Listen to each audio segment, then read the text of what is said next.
baik TGB maupun Pak Mahfud itu kan menjadi orang yang diharapkan banyak orang untuk menjadi wakil presiden. Orang yang baik itu memang rata-rata tipenya seperti itu. Bukan tipe orang yang ambisius, bukan orang yang kadang tanpa malu mengejar jabatan. Ini hanya opini arus bawah, opini dari masyarakat kebanyakan. Opini hanyalah sudut pandang. Assalamualaikum warahmatullahi wabarakatuh. Salam sejahtera untuk kita semua. Saya tanpa sengaja itu menemukan sebuah video lama, video short lama yang memuat tentang Twitter yang dibikin Pak Mahfud. Jadi dari Twitter itu saya melihat ternyata bahwa TGB dan Pak Mahfud itu sudah diwacanakan, sudah ramai dianggap punya peluang besar jadi calon wakil presiden itu sudah 2018 yang lalu, artinya menjelang Pilpres 2019. Itu yang menarik menurut saya, ketika nama beliau banyak dibicarakan menjadi salah satu calon wakil presiden yang potensial, terutama untuk mendampingi Pak Jokowi pada waktu itu, ternyata Pak Mahfud memposting foto yang Pak Mahfud itu menggendong salah satu anaknya TGB, putrinya TGB yang masih bayi. Pak Mahfud mengatakan, intinya di situ Pak Mahfud menggambarkan bahwa dia dan TGB yang pada waktu itu dianggap sebagai rival calon wakil presiden gitu, dianggap orang yang sedang bersaing memperebutkan jabatan wakil presiden itu kan. Pak Mahfud di situ menggambarkan bahwa dia dan TGB itu hubungannya sangat erat. TGB yang usianya memang di bawah Pak Mahfud jauh ya, mungkin ada 10 tahun lebih mungkin selisihnya ya. Itu Pak Mahfud mengatakan bahwa TGB itu junior saya yang sangat santun, sangat baik dan seterusnya ini. Jadi ternyata pada waktu itu meskipun kedua-duanya dianggap sebagai orang yang harus memperebutkan satu posisi, itu Pak Mahfud menggambarkan betapa tidak ada masalah dan betapa akrabnya beliau berdua itu. Dan kemudian yang menurut saya menarik di postingan kemudian Pak Mahfud mengatakan bahwa Pak Mahfud sudah diskusi dengan TGB, Tuan Guru Bajang, mendiskusikan tentang bahwa nama beliau berdua itu dibicarakan menjadi calon wakil presiden. Ini mungkin suasananya sama dengan sekarang ini. Jadi sekarang kan sama, baik TGB maupun Pak Mahfud itu kan menjadi orang yang diharapkan banyak orang untuk menjadi wakil presiden kan gitu, menjadi calon wakil presiden. Lah, mungkin suasananya hampir sama. Pada waktu itu Pak Mahfud mengatakan bahwa saya sudah diskusi panjang dengan TGB, bahwa intinya adalah beliau berdua mengatakan bahwa beliau berdua itu bukan tipe orang yang mengejar-ngejar jabatan, bukan tipe orang yang mengupayakan jabatan dengan berbagai cara. Pada waktu itu beliau mengatakan silakan aja Pak Jokowi dan partai-partai untuk menentukan. Terus nomor 2 dia mengatakan bahwa semuanya tergantung nanti takdir Allah. Jadi tidak lepas dari kehendak Allah. Ininya begitu. Nah, yang terpenting dari hal ini menurut saya, kita mendapatkan pelajaran bahwa orang-orang yang baik yang kadang di dalam track recordnya itu sudah diakui oleh masyarakat sebagai orang yang baik itu memang rata-rata tipenya seperti itu. Bukan tipe orang yang ambisius, bukan orang yang kadang tanpa malu mengejar jabatan padahal rasanya tidak pantas gitu ya. Jadi Pak Mahfud itu dengan TGB mengatakan gitu, bahwa kita tidak betul-betul tidak dalam konteks mencari. Dan saya ini percaya karena dulu suatu ketika saya pernah mendengarkan ceramah TGB bahwa beliau mengatakan bila seseorang itu mencari jabatan dengan segala skenario, dengan segala cara yang dilakukan dan jabatan itu tercapai, maka ketika orang itu meraih jabatan itu dan menjalankan tugas atau mengemban jabatan itu, maka masalah-masalah yang muncul itu akan dihadapi sendiri. Allah membiarkannya. Itu loh TGB mengatakan.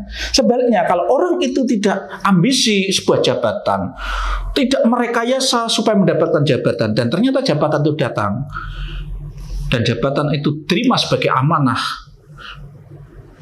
ketika nanti menjalankan amanah itu, ketika nanti menjalankan tugas dari jabatan yang didapatkannya itu, maka Allah akan menurunkan bantuannya, Allah akan berikan jalan keluar ketika masalah itu dihadapi. Dan ini TGP pernah ngomong itu. Jadi ketika Pak Mahfud mengatakan gitu kan nyambung.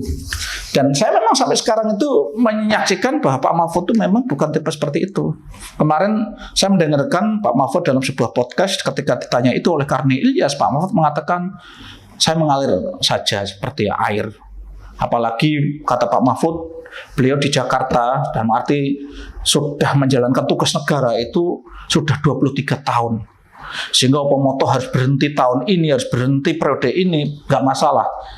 Pak Mahfud mengatakan dia mengalir sesuai dengan aliran air, nanti bagaimana takdir yang dikehendaki oleh Allah, beliau akan ikhlas menjalaninya. Saya pikir itu menarik.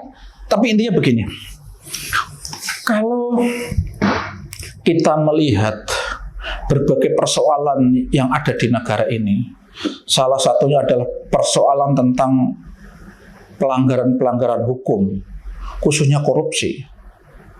Itu selama ini kita melihat bahwa beban itu selalu dibebankan penyelesaian dan di Pak Mahfud. Dan sebagian masalah itu sudah terselesaikan dengan baik. Maka harusnya memang bangsa ini, kalau kita memang ingin bangsa ini ke depan lebih baik, harusnya bangsa ini memang perlu orang seperti Pak Mahfud itu.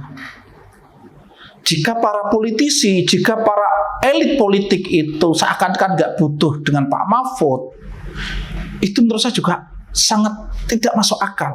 Sekarang kan nampak sekali dalam pemerintahan Pak Jokowi ini, betapa kita menyaksikan Pak Mahfud itu menjadi salah satu orang yang sangat diandalkan, orang yang selalu dipasang di depan untuk menyelesaikan banyak hal. Ini kan berarti menunjukkan apa? Kita sebagai bangsa butuh Pak Mahfud.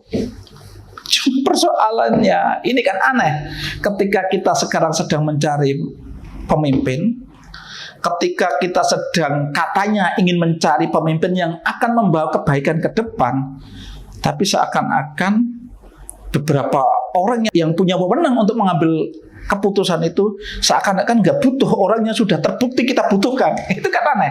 Jadi sekali lagi saya ulangi, ini menjadi aneh, menjadi lucu, karena kesan yang kita tangkap adalah kita itu, para politisi itu, para pemegang kebijakan politik itu, kesannya saat ini itu tidak butuh orang seperti Pak Mahfud. Padahal kenyataannya kita itu butuh. Jadi intinya kesannya itu tidak butuh dengan orang yang semestinya kita butuhkan.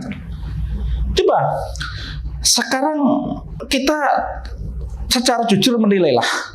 Saya yakin tidak gampang mencari tandingan, tidak gampang mencari orang yang telah melakukan sesuatu dengan penuh keberanian, berani berbenturan dengan masalah yang dulu dihindari gitu kan.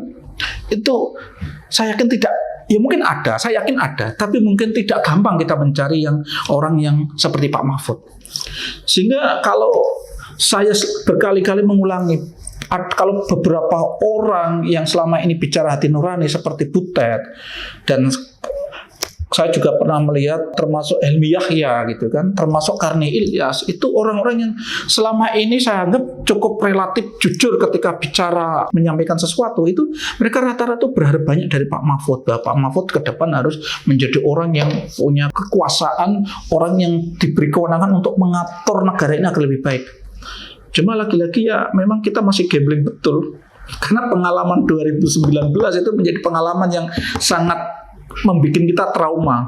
Bayangkan pada waktu itu memang desakan, keinginan orang agar Pak Mahfud itu menjadi calon wakil presiden itu kuat, dan pada waktu itu Pak Jokowi pun kelihatannya sudah oke dengan aspirasi itu. Pak Mahfud pun sudah diberitahu apa yang harus dilakukan karena akan digandeng sebagai wakil presiden. Ternyata di detik-detik terakhir itu dibatalkan, di detik-detik terakhir keputusan politik mengambil keputusan yang sangat ekstrim, sangat cepat berubah, dan akhirnya Pak Mahfud akhirnya hanya menjadi menteri. Tapi kita bersyukurlah bahwa Pak Mahfud satu, ketika sudah dikecewakan seperti itu, beliau masih bersedia untuk membantu Jokowi. Ini menurut saya satu poin yang kita harus menilai bahwa Pak Mahfud memang punya niat baik kepada rakyat, kepada bangsa ini. Dia menjadi orang yang jiwanya negarawan. Beliau tidak mengutamakan sikap pribadinya, mungkin ketersinggungannya, tapi beliau melihat bahwa selagi beliau masih bisa memberikan kemanfaatan, maka jabatan itu diterima. Dan kita membuktikan selama 5 tahun belakangan ini beliau menjadi Menko Polhukam. Kesan yang kita tangkap adalah beliau tidak ada semacam kesan kecewa. Yang sebaliknya yang kita tangkap adalah kita melihat bahwa Pak Mahfud melakukan pekerjaannya, melakukan tugasnya dengan sungguh-sungguh. Dan itu kita tahu, kita bisa menangkap bahwa itu untuk kebaikan bangsa ini. Cuma memang orang yang nggak suka, orang yang nyinyir itu kesannya apa-apa lagi-lagi Pak Mahfud. Seakan-akan Pak Mahfud tuh menghandle semuanya kan gitu. Padahal ya gimana ya, kadang memang yang lain nggak jalan kan. Akhirnya dengan berbagai cara akhirnya Pak Mahfud berjalan. Tapi intinya tadi saya katakan tadi, kalau kita bicara ini mestinya memang bangsa ini butuh Pak Mahfud. Cuma nggak tahu orang-orang yang saat ini punya kebijakan politik itu kelihatannya kesannya tidak butuh. Jadi tidak butuh pada orang yang semestinya kita butuhkan. Memang ya agak tidak masuk akal. Tapi ini semua kan belum berakhir. Perjalanan kontestasi Pilpres ini juga masih ada waktu beberapa bulan ini kan. Partai-partai juga belum mengambil keputusan. Kita masih menunggu-nunggu. Nah, harapan kita ya wacana-wacana seperti ini yang kita sampaikan itu menjadi pertimbangan ya, sehingga menjadi bahan pertimbangan dan itu menggugah para politisi untuk mengambil keputusan yang memang tadi akan membawa kemaslahatan dan mengambil orang yang memang orang itu dibutuhkan, bukan orang yang ya sekedar ingin menjabat atau orang yang sekedar menjadi bagiannya atau temannya, tapi mencari orang yang memang dibutuhkan oleh bangsa dan negara ini. Cukup sekian. Assalamualaikum warahmatullahi wabarakatuh.